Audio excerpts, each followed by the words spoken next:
La bala que me hiera será bala con alma. Salomón de Jesús Selva, más conocido como Salomón de la Selva, nació en León, Nicaragua, el 20 de marzo de 1893 y muere en París, Francia, el 5 de febrero de 1959. Fue un poeta y político nicaragüense. Es miembro del grupo denominado de los Tres Grandes. Hijo del abogado Salomón Selva, quien luchó contra la dictadura de José Santos Zelaya, contando apenas 12 años, su padre fue arrestado y condenado a prisión, y Salomón se presentó ante el presidente Zelaya durante una visita a León y le ofreció un discurso recordándole los derechos del hombre y del ciudadano, siendo del agrado del presidente y el que Zelaya ordenó la libertad de su padre y le ofreció una beca para estudiar en los Estados Unidos, a donde se marchó contando solo 13 años de edad. Al ser derrocado en 1909, se las tiene que arreglar solo para terminar de estudiar y sobrevivir. Regresa a Nicaragua en 1910 tras la muerte de su padre.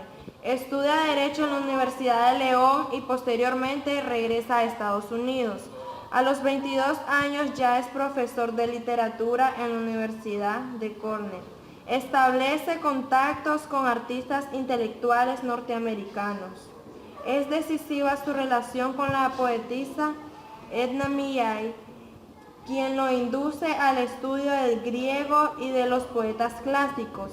En esta etapa de formación, su dedicación a la lectura y al estudio fue intensa. Salomón de la Selva surge a la vida literaria en el contexto de la literatura de vanguardia, pero luego se inclinará por el cultivo de una poesía de corte clasicista a partir de 1918. Se distinguen dos grandes etapas en su poesía. Una etapa experimental de iniciación poética, en la que persisten algunos modernistas y predomina la moderna poesía vanguardista, pero ya asoman alusiones a la poesía clásica humanista.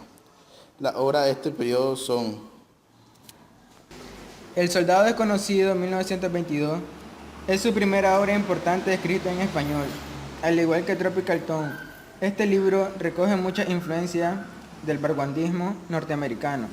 Persisten, sin embargo, algunos rasgos modernistas y es evidente la influencia de los poetas clásicos grecolatinos. El versolibrismo se alterna con la utilización de los métodos clásicos y modernistas, tales como la endiquesalevos y alejandrinos, por ejemplo. Por su matemática, esta obra encaja perfectamente en la literatura vanguardista, en tanto expresa el desamparo del hombre moderno ante un mundo deshumanizado, cuya máxima expresión es la guerra. El contenido es un reflejo de la crisis de valores de la época. Neoclásica se clasifica bajo este nombre su producción poética posterior al soldado desconocido, porque hay en ella de retorno a la fuente de poesía desclasifica grecolatina. Horacio, en su primer modelo, se distinguen dos vertientes en su producción poética de esta etapa. Humanismo clásico, en el que recrea los grandes temas del mundo grecolatino a la manera de los autores paradigmáticos. Sobresalen Evocación de Horacio, 1949, Ilustre Familia, 1950, Evocación de Píndaro, 1957, y Lira Graeca póstumo. Humanismo americanista, en el que canta grandes gestas americanas, utilizando los modelos clásicos, Canto a la Independencia Nacional de México, 1943, 1958 y Sonata de Alejandro Hamilton. Incursionó con acierto del género, por lo menos 4 novelas que permanecieron inéditas, con excepción de la citada Ilustre Familia, y solo han ido siendo dadas a conocer en años. La vida de San Adefesio, inédita. La Dionisia, publicada en 1975, o Pueblo Desnudo, escrita en 1934, pero publicada hasta 1981. Entre sus obras están poesía Tropical Turns Points, 1918, A Soldier Sin 1919, A Soldado Desconocido 1922, Evolución de Horacio Canto Merina de Yucatán en la celebración de sus Juegos Florales 1947, La Ilustre Familiar 1954, Canto a la Independencia de México 1955, Evolución de Pínturo 1957. Póstuma, Sandino 1968, Antología Poética 1969, Versos y Versiones Nobles y Sentimentales 1974, Antología Poética 1982, Antología Mayor 1999. Entre los poemas más destacados de Salomón de la Selva están Carta, La Bala y Pueblo no plebe.